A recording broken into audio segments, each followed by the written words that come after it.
वासना में लीन बहुएं। बहुत समय पहले हिमगिरी पर्वतों के बीच बसा था एक सुंदर राज्य कामनगढ़।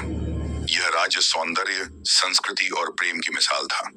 यहाँ की स्त्रियां अपनी मर्यादा और सौम्यता के लिए प्रसिद्ध थीं। राजा विक्रम सिंह एक न्यायप्रिय शासक थे और उनका पुत्र राजकुमार आरव नारी सम्मान और प्रेम का पूजक था। लेकिन उस राज्य के इतिहास में एक ऐसा अध्याय दर्ज होने वाला था जो सदियों तक श्राप बनकर याद किया जाएगा। पूर्णिमा की रात थी। आसमान चांदनी से भरा था और सारा राज्य उत्सव में मग्न। परंतु राज्य की सीमाओं पर एक विचित्र भयानक चेहरा धीरे धीरे प्रवेश कर रहा था, तंत्र साधक दुर्वास। कभी वह महान साधु था, पर एक बार दरबार से अपमानित होने के बाद वह तंत्र मार्ग पर उतर गया था। वह कामनगढ़ की स्त्रियों की मर्यादा को नष्ट करना चाहता था। उसी रात उसने शिव मंदिर में खड़े होकर शपथ ली और कहा, तुम्हारे प्रेम का अभिमान अब वासना की आग में जलाया जाएगा। तुम्हारी स्त्रियां अब न पवित्र रहेंगी न संतुलित। वे स्वयं की इच्छाओं की दासी बन जाएंगी। उसने मंत्र पढ़े और एक शाप छोड़ा, वासना का शाप। अगले कुछ ही दिनों में राज्य की बहुओं का व्यवहार बदलने लगा। वे अब अपने पतियों से कटने लगी।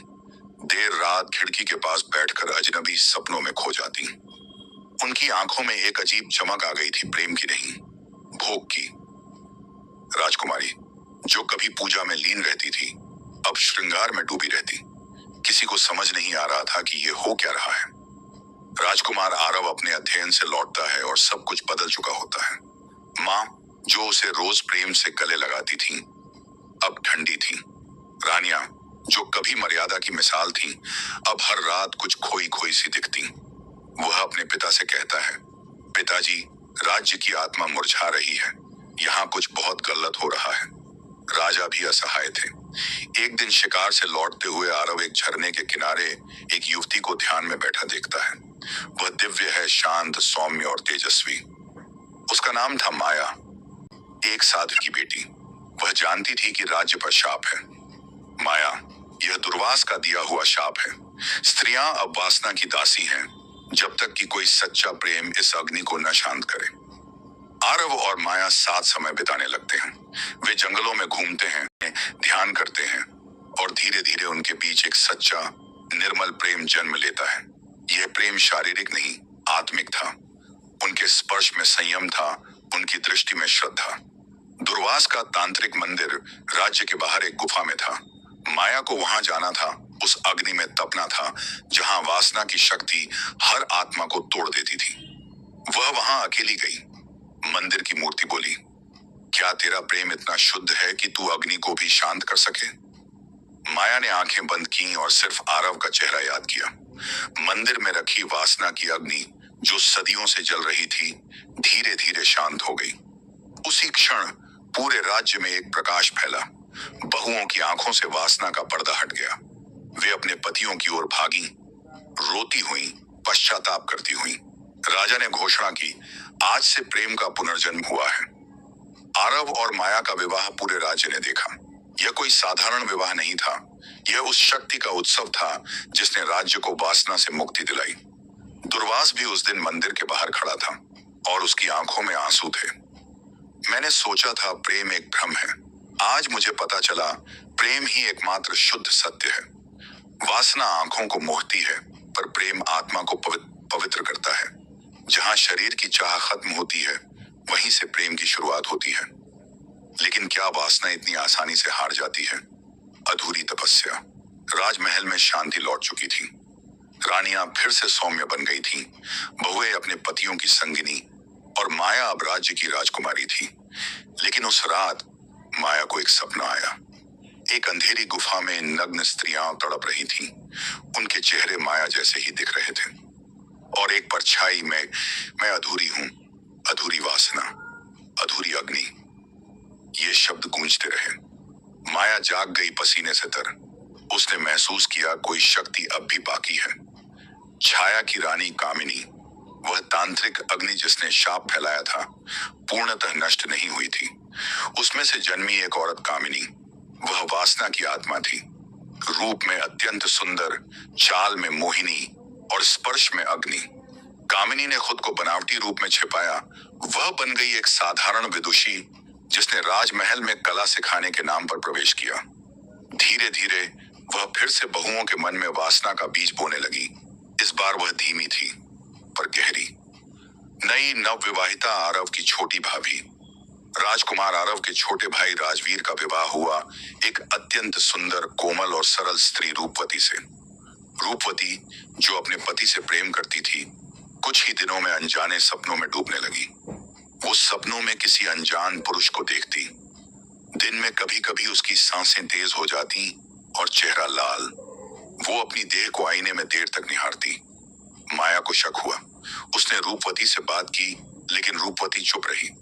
उसकी आंखों में कोई और चल रहा था। एक रात कामिनी ने माया को कहा, राजकुमार आरव जैसा पुरुष स्त्रियों की कल्पनाओं का स्वामी होता है।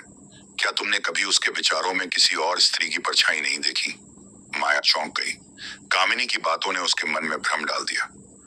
उस रात उसने आरव से पूछा, अगर मैं न रहूं, क्या तुम किसी और से प्रेम कर पाओगे? आरव मुस्कुराया और बोला, माया, प्रेम शरीर में नहीं आत्मा में बसता है, और मेरी आत्मा तो तुम्हारे पास गिरवी है। माया की आंखें नम हो गईं। रूपवती की सीमा पार। एक रात रूपवती अकेली थी। कामिनी ने उसे दर्पण दिखाया, जिसमें उसका चेहरा नहीं, एक नग्न पुरुष खड़ा था। उसकी देह में आग थी। रूपवती ने हाथ बढ़ाया और वह दर्पण के भीतर खींच ली गई। अगली सुबह वह बेहोश मिली। उसकी आंखें काली थीं, जैसे नींद में नहीं, किसी और लोक में थी। राजवीर टूट गया। अब माया को समझ आ गया, दुर्वास का शाप खत्म नहीं हुआ। वह सिर्फ एक स्त्री रूप में बदल चुका है। कामिनी। माया और कामिनी आमने सामने आई। कामिनी बोली, तू प्रेम की बात करती है। मैं हर स्त्री की अधूरी इच्छा हूँ।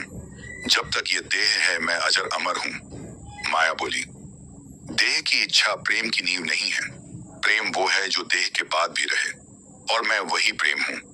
माया ने आरव को चूमा, एक शांत शुद्ध चुंबन। उसी क्षण अग्नि जली और कामिनी की परछाई झलकर राख हो गई। प्रेम का मंदिर। राज्य में एक नया मंदिर बना, माया मंदिर, जहां नवविवाहित स्त्रियां अपने प्रेम को आत्मिक शुद्धि की तरह मानती। रूपवती अब स्वस्थ थी। उसने माया से कहा, आज मैंने जाना, वासना आंखों से देखती है और प्रेम दिल से। वासना बार बार लौटती है, लेकिन प्रेम जब सच्चा हो तो वो अंत तक लड़ता है। माया और आरव का प्रेम हर बहू की आत्मा को फिर से जोड़ने वाला सेतु बन गया। राज्य कामनगढ़ में वासना का शाप तंत्र से जन्मा था, लेकिन राजकुमार आरव और साध्वी पुत्री माया ने प्रेम, संयम और बलिदान से कामिनी को हराकर बहुओं को मुक्त किया। कामिनी की परछाई अग्नि में जल गई थी, परंतु वासना कभी पूरी तरह नष्ट नहीं होती। वह रूप बदल कर लौटती है। जब माया फिर लौटी, 100 वर्षों बाद शाप की राख से पुनर्जन्म। 100 साल बीत चुके थे। कामनगढ़ अब आधुनिक शहर बन चुका था। पुराना महल खंडहर हो गया था, लेकिन वहां अब भी एक मंदिर खड़ा था, माया मंदिर। एक यंग लड़की सिया, जो एक ऑर्फन थी, मंदिर के पास पली बड़ी। वह खुद नहीं जानती थी कि वह कोई साधारण लड़की नहीं, वह माया का पुनर्जन्म थी।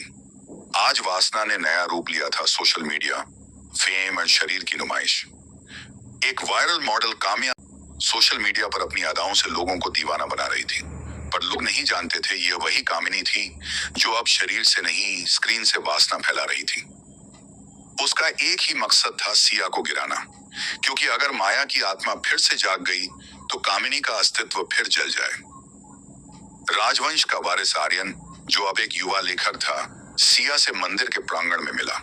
पहली मुलाकात में ही दिल धड़कने लगा। आर्यन, तुम्हारी आंखों में कोई पुरानी रोशनी है, जैसे कोई मेरी आत्मा जानता हो। सिया, शायद ये रोशनी किसी अधूरी कहानी की है। उनका मिलना सिर्फ इत्तेफाक नहीं था, यह पुनर्जन्मी प्रेम का भाग्य था। काम्या ने एक स्कैंडल प्लान किया।